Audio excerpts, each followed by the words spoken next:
Ladies, listen to me today. You've been walking through storms. You've been carrying burdens that nobody even sees. You smile on the outside, but you cry when the lights go off. You pray hard, but it feels like God is silent. I'm here to tell you something powerful. When God is about to bless a woman with something big, she doesn't get a text message, she gets tested. There are signs, divine signals, spiritual hints that something major is coming your way. And if you're seeing these signs, you better get ready because God is up to something, and He never plants a seed without growing a harvest. Let me give you the 7 signs that mean God is about to shift your whole life. Everything around you starts falling apart when you're close to your breakthrough. Things don't get easier. They get louder. Chaos starts rising. People you thought were for you suddenly show their true colors. Friends walk away, relationships crack, your finances feel unstable, your health might even get tested, and in that storm it feels like God has gone quiet. But let me tell you something. This isn't destruction, it's preparation. See, before God builds something great in your life, He has to tear down what was never meant to last. You don't put fine furniture on a shaky foundation. That's why He starts allowing certain things to collapse, so you stop depending on them. It's not punishment, it's divine positioning. You ever notice how before a woman gives birth, her whole body starts going through labor, the pain intensifies, the contractions hit back to back, the room gets hot. The pressure builds, but right after that pain comes a new life. That's how it works spiritually too. When your world is shaking, you're in labor with your purpose. What looks like a setback is often just God removing your crutches. Because as long as you're leaning on the wrong people, the wrong job, or the wrong comfort zone, you'll never step into the power He designed for you. So, yes, it hurts, but that pain is not in vain. That's the proof something big is being birthed. Stop trying to fix what God is trying to finish. If He closed the door, don't chase it. If they left, let them go. Some doors don't belong to you anymore. Some rooms are too small for the woman you're becoming. God's not interested in keeping you safe. He's interested in making you strong. When you start losing things, don't panic. Pay attention. God's saying, that job sustained you, but I'm about to bless you with purpose. That friend was your cheerleader, but I'm sending you a mentor. That space gave you comfort, but I'm pulling you into calling. He doesn't remove without replacing. But here's what most don't tell you. The transition feels like trauma. It feels like you're losing your life when you're actually gaining a new one. Because when things fall apart, it feels like you're falling apart. But you're not. You're falling into alignment. You're falling into favor. You're falling into the hands of the one who's writing your real story. And the longer you hold on to what God is tearing down, the longer you delay what He's trying to build.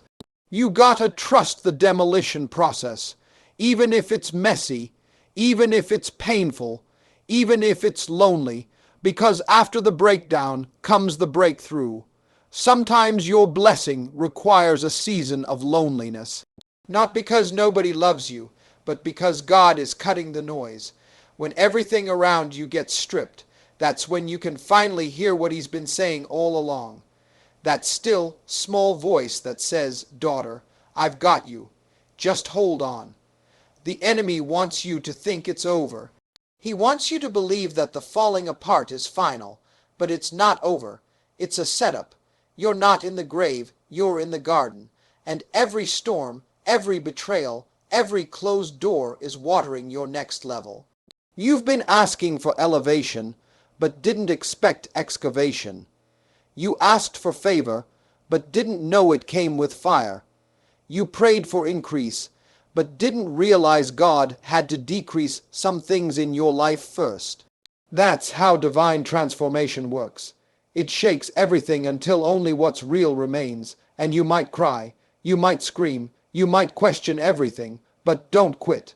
The woman on the other side of this pain is wiser. She's stronger, she's bolder, and she's ready for the blessing. But first, She had to lose what was blocking her. Your blessing won't come to the woman pretending to be okay. It will come to the woman who lets herself break, but still believes. The woman who loses everything, but still praises, that's the woman God raises up, because she's not built on image, she's built on faith. Let them talk, let it fall, let it shift, let it go, because what's leaving your life now can't compare to what God is about to bring. And once you see the full picture, you'll realize this was never the end. It was the opening scene of your new beginning. So if your life feels like it's falling apart right now, get excited. That means the blessing is close. That means the shift is here. That means the old is done, and something brand new is about to break through. You feel restless in places you used to be comfortable. There comes a time in every woman's life when the room she once felt safe in starts to feel too small. The conversations get shallow, the environment feels heavy, the routine becomes exhausting. That's not boredom, that's not a phase. That's a divine discomfort. It's God's way of stirring your spirit, because where you are can no longer hold who you're becoming. You used to fit in that circle, you used to enjoy that job, you used to be content in that relationship, but now everything in you is saying there's more, there's got to be more than this. That restlessness is not rebellion, it's revelation. It's the evidence that God is trying to pull you higher. Growth doesn't happen where you're comfortable. It happens when you're challenged. That agitation in your soul, that's heaven knocking on your heart, telling you, this chapter is closing. Turn the page. But the problem is, we don't like turning the page until we finish the paragraph. God doesn't wait for your comfort.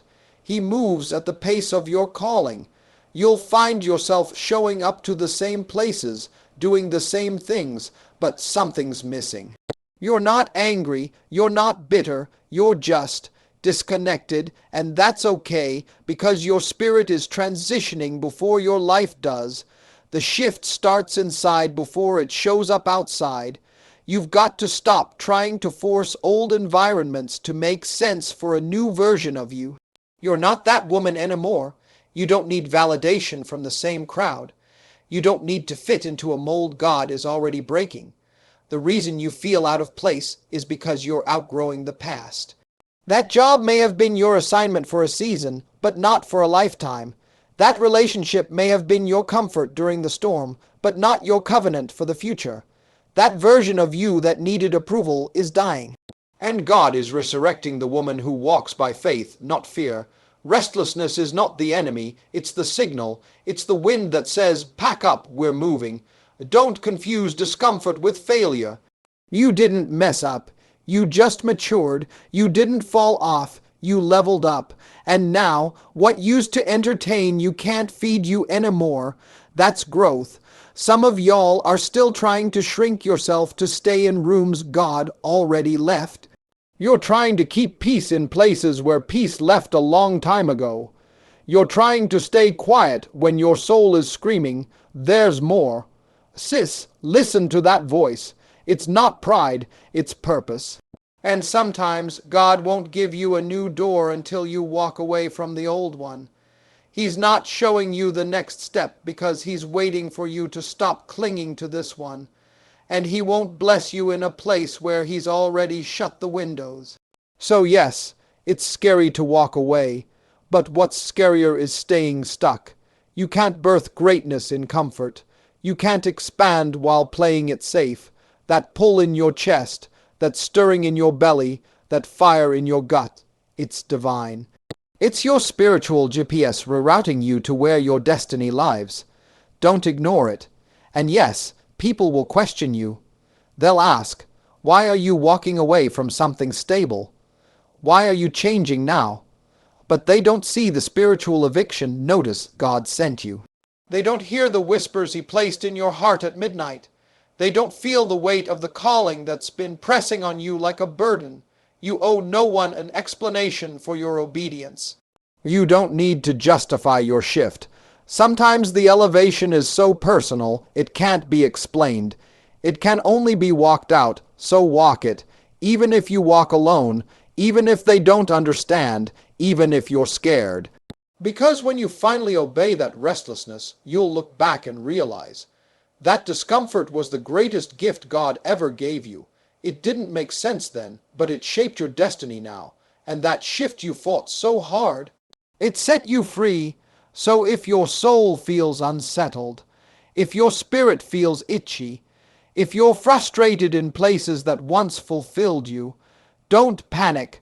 Praise, because that means your next level is ready, and God is about to move you to where your anointing makes sense.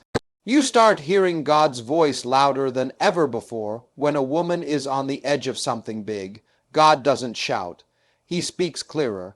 You won't always hear him with your ears, but you'll start feeling him in your spirit. That's when everything quiets down inside of you, even if chaos is raging outside. He doesn't need a microphone to reach you. He just needs your attention. You could be washing dishes and suddenly feel a word drop in your spirit. You could be sitting in traffic and feel peace come over you out of nowhere. You could be reading a random post and boom confirmation. That's not coincidence. That's how God works. He whispers when the world is loud. When he's preparing you for something major, he doesn't need a dramatic scene. He just starts moving in subtle ways. The problem is, we're too distracted to notice. We're scrolling too much. We're venting too much. We're trying to solve everything in our own strength. But when you get still, when you stop running, when you finally say, "Speak to me," he answers, and let me tell you something real. His voice won't always tell you what you want to hear. Sometimes it corrects you. Sometimes it convicts you. Sometimes it tells you to forgive the person you swore you'd never speak to again. But when you obey that voice, even when it's hard, you unlock blessings no shortcut could ever deliver. His voice doesn't compete with your chaos. He waits for your surrender. He waits until you're done trying to do it your way. He waits until your pride is tired, your ego is silent, and your soul is finally open. That's when the voice gets loud, not through volume but through clarity, and the more you listen, the more he speaks. That's the beautiful part. You don't need to be perfect. You just need to be present. You just need to be willing. God doesn't speak to the loudest voice in the room. He speaks to the one who listens the most. And when he's about to bless you, his instructions become sharper, more specific. You start getting dreams. You start waking up with ideas. You start feeling nudged to call someone, to walk away from something, to shift your direction. You'll even find yourself having peace about choices that used to paralyze you. That's not luck. That's the Holy Spirit guiding your steps with precision. Now here's the catch. You have to trust it even when it doesn't make sense. God won't always give you the whole plan. Sometimes he just gives you the next step.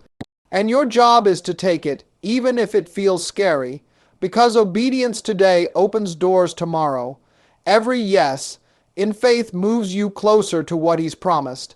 And yes, people will think you're crazy. They'll say, "Why would you leave that job?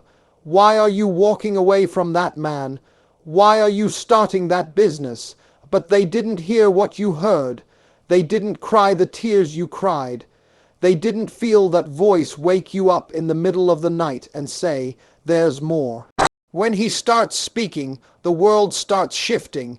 You'll notice things moving around you, relationships adjusting, opportunities presenting, enemies exposing. That's not just life. That's alignment. You're not lucky, you're chosen. And when you're chosen, God speaks differently. Sometimes his voice comes through closed doors, sometimes through divine delays, sometimes through that still, small whisper that says, "Wait, trust me." And if you'll just lean in and listen, you'll stop chasing things that were never yours and start receiving things you never thought you deserved.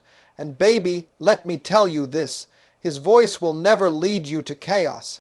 If you feel confused, that ain't God. His voice brings peace even when the direction is hard.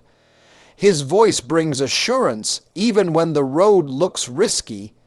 And if you have to force it, rush it, or beg for it, it's not from him. When you start hearing him clearly, you start walking differently. You stop second, guessing. You stop people, pleasing. You stop shrinking to fit in rooms he's trying to pull you out of. That voice gives you backbone. It gives you boldness. It gives you peace that doesn't even make sense. And here's what's wild. You'll start recognizing how he was speaking the whole time. You just weren't ready to listen. Every heartbreak, every delay, every no was him saying, "I've got something better." And now that you're tuned in, you're about to walk into what you prayed for in silence. So when you start hearing his voice louder than ever before, don't ignore it. Don't doubt it. Don't question it. Follow it. That voice will lead you right into the blessing that's already got your name on it. You're isolated more than usual when God is about to bless a woman with something big. He doesn't always bring a crowd. He brings isolation. That silence you're feeling, that loneliness that's wrapped itself around your heart, that's not rejection, that's redirection. When everybody walks out, it's often because God is about to walk in. You've been surrounded your whole life. Friends, family, coworkers, voices in your ear constantly. But when the next level is calling, he starts to strip that all away. Not because he's trying to punish you, but because he needs your undivided attention. The crowd was a distraction. Now it's just you and him. You thought you needed everybody. You thought the support system was required for your survival. But now you're realizing something different. That even in isolation, you're not alone. That's where you meet the real you. That's where you discover the woman who doesn't need applause to walk in purpose. Let's be real, it hurts. It stings to be left out. It's frustrating when your phone doesn't ring anymore. It feels personal when the invites stop coming. But that silence is sacred. That space is holy. God doesn't do his greatest work in the spotlight. He does it in the shadows, in the wilderness, in the waiting.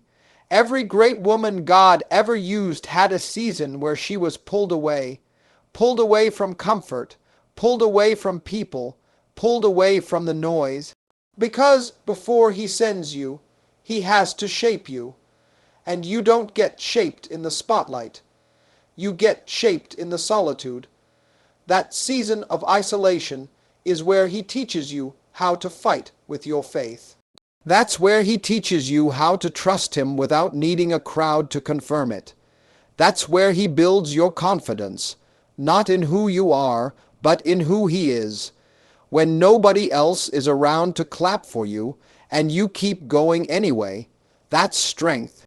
And something powerful happens in that isolation. You start hearing clearer. You start healing deeper. You start realizing that maybe you were leaning on people more than you were leaning on God. So he pulls them back, not to hurt you, but to help you re-center your trust. People may walk away. That's fine. They weren't assigned to your next season. Stop chasing company when God is calling you into consecration. Stop begging for community when he's building your character. Some people were only supposed to be around for who you were, not who you're becoming. You don't need everybody to understand your process. You don't need everyone to believe in your calling. Let them question. Let them leave, let them doubt, because in your isolation, God is not just separating. You're being sanctified, and that pain you feel, that's not punishment, that's preparation. When he gets ready to elevate you, he strips you from the noise, the crutches, the fake love, the draining relationships. Why? Because where you're going requires a stronger you, a focused you, a healed you. Don't waste your isolation crying over people who left. Use it to build the woman who can handle the blessing that's on the way. Because when the door opens and the spotlight hits and the blessing drops, you won't have time to get ready. You'll have to already be ready. And here's the secret most folks miss. Isolation is where anointing is born. That's where your authority gets developed. That's where your spiritual muscles grow. And the woman who walks out of that isolated season, she don't beg, she don't settle, she don't chase validation. She walks in power. You don't need noise to be great. You don't need crowds to be chosen. You just need to survive the silence, sit in the stillness. Embrace the solitude, because that's where God will whisper your next instructions. So if you feel like you're alone right now, don't panic. Don't get discouraged. Don't assume you're being punished. Baby, you're being prepared. Because the blessing that's coming next isn't for the woman who needed a cheerleading squad, it's for the woman who kept walking even when no one was clapping. You start losing the desire for the things you used to chase. One of the surest signs that God is about to bless a woman with something big is when her appetite changes. You used to chase applause, validation, attention, material things. But now, they don't move you anymore. That's not depression. That's not disinterest. That's divine transition. See, before God gives you more, He first removes the taste for less. He detoxes your soul from things that once satisfied your ego but starved your spirit. The stuff that once made you feel powerful starts feeling pointless. The people you once impressed, you no longer need approval from. Why? Because He's upgrading your calling. It's not that you're better than anybody. It's that you're becoming better than who you were yesterday. You don't get excited over drama anymore. You don't crave being seen. You don't thirst for likes, views, or compliments. That's growth. That's God pruning your heart to prepare you for a deeper level of purpose. There comes a time when what used to feed your pride starts to feel like junk food. It fills you, but it doesn't fulfill you. You used to run after people who barely knew your worth. You used to obsess over being included. But now, peace matters more than popularity. Purpose matters more than being praised. You stop chasing the bag and start chasing your calling. You stop running after attention and start running after alignment. You no longer need to be in every room. You just want to be in the right one. That's how you know your spirit is maturing. God is cleaning the palette of your life so He can introduce a new flavor of favor. That shift is sacred. It's uncomfortable, but it's necessary, because you can't desire what's holy and keep feeding off what's hollow. You can't walk in purpose while clinging to performance. So yes, He's removing the cravings. Yes, He's stripping the illusions, but what's coming next? Real joy, real clarity, real fulfillment. Some of the people around you won't understand it. They'll say you've changed, and guess what? You have. You're no longer hungry for what they're serving. You're no longer thirsty for what drained you, and that doesn't make you cold. That makes you called. God is refining your taste because He's about to elevate your table. He can't bless you with royal meals while you're still nibbling on leftovers from your past. He's trying to introduce you to abundance, but you keep snacking on average. That's why He's drying up your appetite for empty things. That I don't care anymore feeling isn't bitterness. It's breakthrough. You're not becoming heartless. You're becoming whole. You're not being mean. You're being moved. There's a divine shift happening, and your soul is getting in position to receive something that can't be bought, faked, or copied. You stop trying to prove yourself. You stop explaining your worth. You stop fighting to be understood by people who were never assigned to understand you. Your new appetite isn't for more attention. It's for more anointing. And once you taste the peace that comes with purpose, you'll never go back. There was a time when success looked like money, status, and praise. But now, success is waking up in peace, walking in alignment, and being able to look in the mirror and say, I love the woman I'm becoming. That's a different kind of win, and it only comes when God changes your appetite. You'll even notice the content you consume starts to shift. You stop watching things that make you numb and start feeding your mind with things that build your spirit. You start craving wisdom over entertainment. You want depth over distraction because your spirit is no longer starving. It takes courage to stop chasing what once defined you, but it takes even more courage to start reaching for what will refine you. And the woman who dares to let go of shallow desires will be the one who's trusted with deep blessings. So if you're waking up with less desire for things you used to chase, if your old cravings feel empty, if what once excited you now feels irrelevant, don't be afraid, don't backtrack, don't assume something's wrong with you. You're being prepared. You're not losing your fire. You're learning where to burn it. You're not becoming passive. You're becoming precise. And when your appetite aligns with heaven, the doors that open will blow your mind. The next blessing you're about to receive won't satisfy your ego, it'll feed your soul. Unexpected opportunities start appearing when God is about to bless a woman with something big. Doors don't just open. They swing wide with divine force. And the wildest part, it's not the doors you planned for. It's not the paths you were chasing. It's not the people you were counting on. These are unexpected opportunities straight from heaven, designed with your name on them. You won't be able to explain it. You didn't apply for it. You didn't network your way in. You didn't hustle for it. It just shows up. That's how favor works. It bypasses protocol. It overrides resume checks. It steps past rejection letters. It doesn't need man's permission. It carries God's stamp. This is when you start getting calls out of nowhere, emails from people you never met, invitations to tables you didn't even know existed. Someone somewhere was watching you, admiring your consistency, respecting your heart, and now they want to bless you. That's not luck. That's alignment. See, when you stay faithful in the dark, God will reward you in the light. When you keep showing up, even when it feels pointless, heaven takes notes. And when the time is right, opportunity will come knocking, not because you forced it, but because you were prepared for it. And here's the thing. These opportunities won't always look like what you imagined. They may not come dressed in glamour. They may be hidden behind work. They may be disguised as challenges. But once you step into them, you'll realize they're the answer to every silent prayer you ever whispered. When these moments start appearing, you have to be bold enough to walk through the door. Don't let imposter syndrome rob you. Don't let fear freeze you.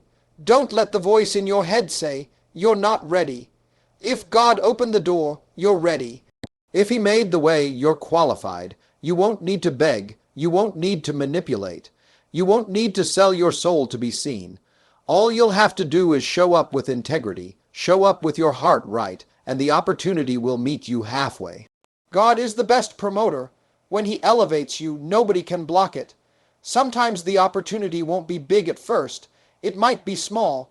It might look insignificant, but that's the test. Will you be faithful in what looks little?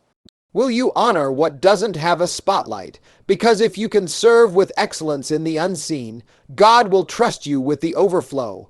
These opportunities may also come with stretching.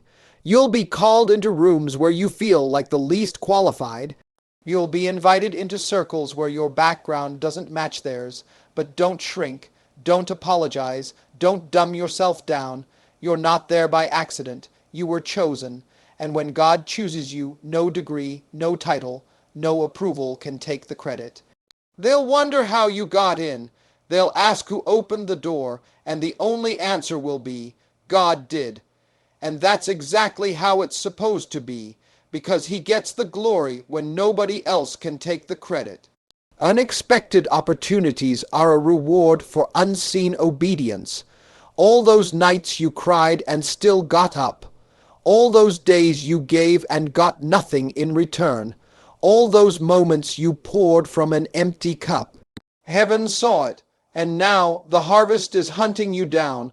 Don't sabotage your season by doubting it. Don't dismiss the opportunity because it didn't come how you expected. Be sensitive, be open, be ready, because your blessing might not look like a blessing until you step into it. People will be confused by your acceleration. They'll say, she came out of nowhere. But you didn't. You came from obedience. You came from pain. You came from discipline. You came from prayer. And now the spotlight is finally catching up to the faith you planted in silence. So when the doors open, don't hesitate. Walk in. Head high, shoulders back. Grace on your face. Purpose in your step. God didn't bring you this far to let you fumble. He brought you here because he can trust you with more. And if you've started noticing that out of where blessings are showing up, good. That means the season you waited for, the one you prepared for, the one you almost gave up on, has officially arrived. Your faith gets attacked the most right before the blessing you ever wonder why things get harder right when you decide to believe. Why the moment you start trusting God for more, everything starts falling apart. That's not a coincidence. That's spiritual warfare. Because when you're closest to your breakthrough, the enemy throws his biggest attack. He's not worried when you're stuck. He's not concerned when you're hopeless. But the second you start walking by faith, speaking life over yourself, praying in the dark, praising when you don't feel like it, that's when all hell tries to break loose. Why? Because he knows your blessing is next. Right before God blesses you, the enemy attacks your belief system. You start second, guessing your calling. You start questioning your worth. You replay your past. You feel the weight of every mistake you ever made. That's not God condemning you. That's the enemy trying to distract you. Because if he can shake your faith, he can slow your steps. If he can make you doubt, he can make you delay. And if you delay long enough, you might just give up and miss the very thing you've been praying for all these years. But let me tell you something real. This is not the time to give up. Faith isn't tested when things are easy. Faith is tested when your prayers go unanswered, when your bank account looks funny, when people turn their backs, when you feel alone. That's when your faith becomes real. That's when you say, God, I don't see how, but I still believe. The greatest pressure always comes right before the greatest promotion. And if you're under intense pressure right now, congratulations. That means you're on the edge of something powerful. Something that's going to change not only your life, but generations after you. You may feel exhausted. That's because your spirit is in a battle. A tug of war between who you were and who you're becoming. Between your past and your purpose. But don't let tiredness turn into giving up.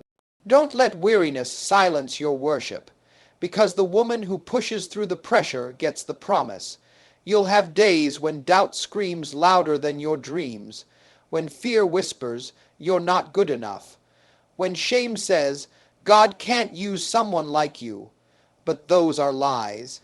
All of them, because if you weren't valuable, the enemy wouldn't be fighting you this hard. There's a reason he's turning up the heat. It's because you're getting too close. He sees the favor over your life. He sees the doors opening. He sees the chains breaking. And he knows if you ever walk fully in who God created you to be, he can't stop you. So he tries to break you before you bloom. But here's the truth. Your faith doesn't have to be perfect. It just has to be planted. You don't need a mountain of confidence, just a mustard seed of trust. And if you can hold on to that, even with tears in your eyes, God will meet you right there. This is when you learn how to talk to yourself. When no one's around, when no one sees your battle, you've got to get up, look in the mirror, and say, I still believe. I still trust. I still know who I am, and I know something's coming, because if it wasn't, I wouldn't be fighting like this. Don't let the storm convince you that God is absent. The teacher is always silent during the test, but that silence doesn't mean he's gone. It means he's watching to see if you believe in what he already told you. This is not a moment to break down. This is a moment to stand up. You've come too far, survived too much, cried too many nights, overcame too many setbacks. You're too close to quit now. That door is about to open. That prayer is about to be answered. That promise is about to be fulfilled, but it will take faith in the fire to get there. So if your faith is under attack right now, don't see it as a setback. See it as confirmation. You are right on schedule. The blessing is loading. The shift is happening. The miracle is forming. Hold on, because what's on the other side of this fight will make every tear worth it. God is clearing the stage. He's emptying the room. He's closing the curtain on one season because he's about to lift it on a brand new act of your life. And you are the star of this next scene. You are not background noise. You are not extra. You are the main event, and everything that tried to destroy you will now have to watch you rise. You saw the signs, the falling apart, the restlessness, the whispers from God, the isolation, the shift in your desires, the unexpected doors, the attack on your faith. Baby, that wasn't life falling apart. It was heaven falling into place. Because when God gets ready to bless a woman with something big, he doesn't ask for permission. He doesn't take a vote. He doesn't call a committee. He simply chooses her, breaks her, stretches her, and then crowns her. And if you're in that breaking season right now, hold on, because the crowning is coming next. You've cried long enough. You've doubted long enough. You've settled long enough. Now it's time to walk different, time to speak different, time to expect different, because the woman you're becoming can't afford to shrink anymore. This next blessing, it's not just going to change your life, it's going to change your bloodline. Your kids will benefit, your legacy will shift, your name will carry a different weight. But you've got to walk through the process. You've got to trust the signs, you've got to believe even when it hurts. So dry your tears, straighten your crown, lift your head, and square your shoulders, because God is not just preparing the blessing for you. He's preparing you for the blessing. And when it comes, and baby, it will come, everyone who counted you out, every door that closed, every moment that broke you, will all become part of your testimony, not your tragedy, your triumph. This ain't the end of your story. This is just the beginning of the chapter where everything changes. So stay ready, stay focused, stay faithful, because what God has coming for you is bigger than anything you've ever imagined.